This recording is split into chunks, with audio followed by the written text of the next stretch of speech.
लाहौर की शहरी का 9,93,530 रुपए बिल आ गया है सुई गैस का। फैक्ट्री हो, पता है कि 2-3 लाख मुझे बिल आ रहा है, जो 10 लाख आ गए, 1000, 1200, 1500, 2000 रुपये बिल नहीं आ रहा। उन्होंने ये बताया कि आपने या किस्त करवाए या इसको पे करें।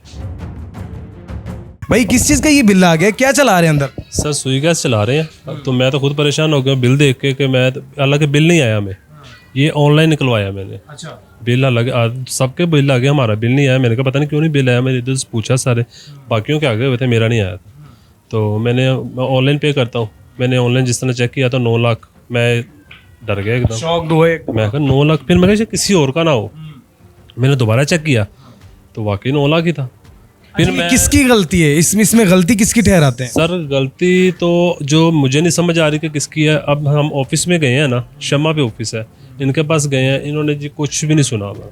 उन्होंने उसी वक्त दिखा दिया, कह रहे कि जी मीटर टेम्पर हुआ है आपका। मैंने कहा वो क्या होता है, मुझे तो ये भी नहीं पता मीटर टेम्पर हुआ। कहते कि जी किसी ने छेड़छाड़ की है जिस वजह से ये हुआ है। मैं कहा सर ना, हमने ज़रूरत है करने की, या तो मेरा कमर्शियल घर हो, कोई फैक्ट्री हो, कुछ इस तरह का चल रहा हो, तो मुझे समझो पता है कि 2-3 लाख मुझे बिल आ रहा है, जो 10 लाख आ गए, तो मैं थोड़ा मुझे हो, लेकिन मुझे 1000, 1200, 1500, 2000 रुपये बिल नहीं आ रहा। कितनी फैमिलियाँ रहती हैं इस घर में? सर 3 फैमिली है हम, 2 ऊपर 1 नीचे। तीनों फैमिलियाँ यूज करती हैं एक ही मीटर? एक ही मीटर पे एक चूल्हा है। और गैस आती भी नहीं है सर, गैस भी नहीं आती। गैस इतनी आती है कि मुश्किल हांडी पक सकती है, और रोटी जो होती है वो हम बाजार से ले आते हैं। ये टोटल कितने मरले का घर है? सर 3 मरले का, 2.5-3 मरले का घर है मेरा। करते क्या हैं आप? सर मैं लाहौर कॉलेज में जॉब करता हूँ, छोटी सी पोस्ट पर, नायब कासिद। मैं 25 से 30 हज़ार कमाने वाला बंदा हूँ। तो जब मुझे इतनी आ गए बिल, तो मैं तो शॉक्ड हो गया। उनके पास गया, उनसे पूछा कि सर मेरा इसका हल बताएं। उन्होंने आके से कहा कि सर हल इसका कोई नहीं, आप किस्तें करवा लें। फिर गुरु मंगत गए हैं, उन्होंने, मैं कहा GM से मिलते हैं, उन्होंने मिलने ही नहीं दिया। उनके जो सिक्योरिटी वाले हैं, सिक्योरिटी गार्ड है, उन्होंने नहीं मिलने दिया। उनका ऑफिसर किसी से नहीं मिलना आपने। तो मैं तो 2 घंटे बाद बारी आई है, जो काउंटर मेरे होते हैं उनके, कि बताया फलाने काउंटर में चले जाए। मैं उधर काउंटर पे गया हूँ, मैं कहा सर मेरा ये इशू है। उसने ऐसे देखा, कहते ये शमा पे दफ्तर है, आपका मुतलका बनाया, अब आप उधर जाएँ।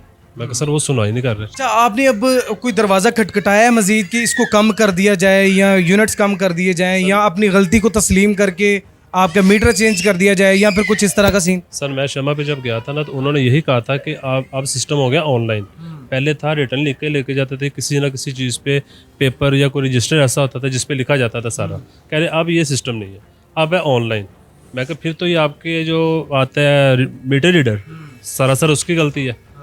क्यों, अगर रीडिंग ली है उसने, अब देखा इतने एक्स्ट्रा यूनिट है, वो मेरा दरवाज़ा लॉक कर देता। मीटर से कितनी दूर है मेरा दरवाज़ा, नॉक करके मुझे बुलाता कि सर आपके इतने यूनिट चल गए हुए हैं, आपने कुछ किया है या कोई, मुझे पता हो यार, मैं कुछ करने वाला बनता। मीटर रीडर का तो काम है सिर्फ नींद में आपने रीडिंग ली, हो गया। फिर उनको मैंने बताया, कहता जी ऑनलाइन सिस्टम है, आपके कंप्यूटर पर रीडिंग चढ़ गई हुई है, अब कुछ भी नहीं हो सकता, अब कोई इलाज नहीं है? कोई इलाज नहीं है। उन्होंने ये बताया कि आपने या किस्त करवाए या इसको पे करें। हुकूमत वफा से ये अपील करता हूँ कि कम से कम मेरी मदद कीजिए कि मेरा जो बिल है ना, ये ठीक किया जाए।